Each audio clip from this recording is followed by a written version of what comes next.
E aí, gente bonita, aqui é o professor Fábio Vasques de inglês. Estou aqui no Instantâneo hoje para a gente falar sobre pronomes relativos.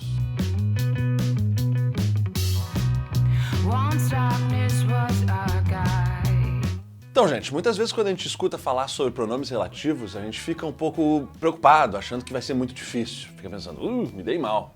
Nada a ver, gente. Pronomes relativos não são tão difíceis assim. A lógica é muito parecida com a do português. Só que, claro, o que tu não pode fazer é traduzir tal e qual o português. Tu vai ter que entender como é que funciona em inglês. Te liga nesse exemplo aqui em cima. The students who eat chocolate will get into college. Consegue perceber quem é o pronome relativo ali? É o who. Talvez tu te lembre do who como pronome interrogativo quem, com uma pergunta simples do tipo Who ate my chocolate? Mas qual é a função dele aqui nessa frase? Nessa frase, gente, o who tem a função, como de quase todos os pronomes, de retomar, então, algo anterior. Nesse caso, students. Só que, além de retomar, ele também tem outra função. Ele está introduzindo uma oração. Que oração? Eat chocolate. Students eat chocolate. Ou seja, o pronome relativo é esse pronome que, ao retomar um outro substantivo ou alguma outra coisa, introduz uma oração relativa. O que é uma oração relativa então, gente? Uma oração relativa funciona quase como um adjetivo. Ela dá uma informação a mais, qualifica, especifica este substantivo, ou seja lá o que for, que está sendo retomado pelo pronome relativo. Por exemplo, na frase que a gente tinha The students who eat chocolate. Que alunos são esses? Os alunos que comem chocolate. Não é qualquer aluno, só os que comem chocolate. Esse é o motivo pelo qual esse tipo de oração relativa aqui é chamada de oração relativa restritiva em português. Em inglês a gente chama ela de defining clause ou de identifying clause. Como o nome já deixa claro, ela tem a função de definir, identificar, restringir o que tu está falando. Ou seja, na frase The students who eat chocolate will get into college, quais alunos vão entrar na universidade? Só os que comem chocolate. Viu como não vale a pena fazer dieta? O que aconteceria se eu separasse essa oração relativa entre vírgulas, então? Eu teria uma frase muito parecida. The students who eat chocolate will get into college.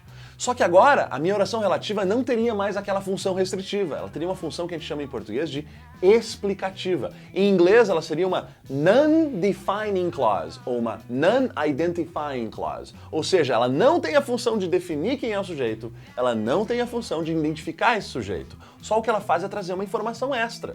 Nesse momento, eu tenho, então, todos os alunos entrando na universidade. E tem uma informação a mais. Qual é? Eles comem chocolate. Como vocês puderam ver, o who aqui não é quem, definitivamente. A melhor tradução para ele talvez seja os alunos que comem chocolate. E daí talvez tu te pergunte, mas que não é that? Pois é, gente, aí que está um dos principais problemas envolvendo pronomes relativos nos vestibulares. Ou seja, o fato de que a gente normalmente traduz o pronome relativo que como that. Só que o that, ele não funciona naquelas frases, aquelas orações relativas que eram explicativas, aquelas que vinham entre vírgulas. Por isso, gente, a gente tem que conhecer os outros pronomes relativos que são usados ao invés do that. Que são quais? São o who, que a gente já viu, o which, o whom, o whose, o where e o when. Para entender direitinho quando que a gente usa cada um deles, a gente vai precisar de outra aula. Mas agora eu já quero que tu entenda mais ou menos quando usar cada um desses se tu não for usar o that. Quando tu estiver falando de pessoa, tu vai usar o who ou o whom.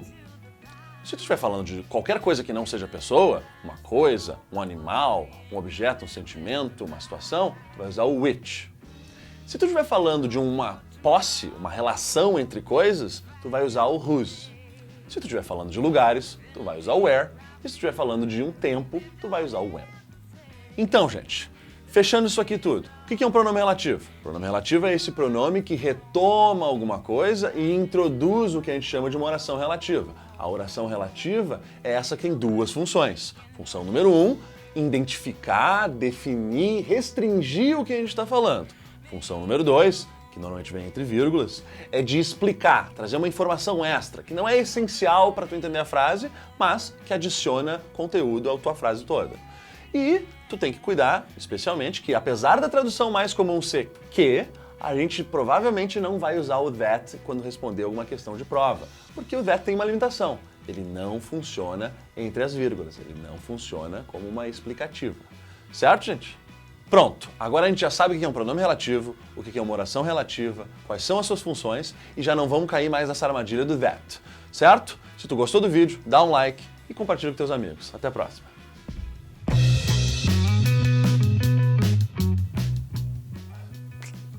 Eu queria um doce mais engraçado, né? Eu ia falar chocolate. É que quindim não tem como traduzir. Quindim. Wait, a quinwin. Quinwin.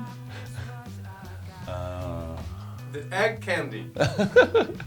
The big egg yellow candy. Very good.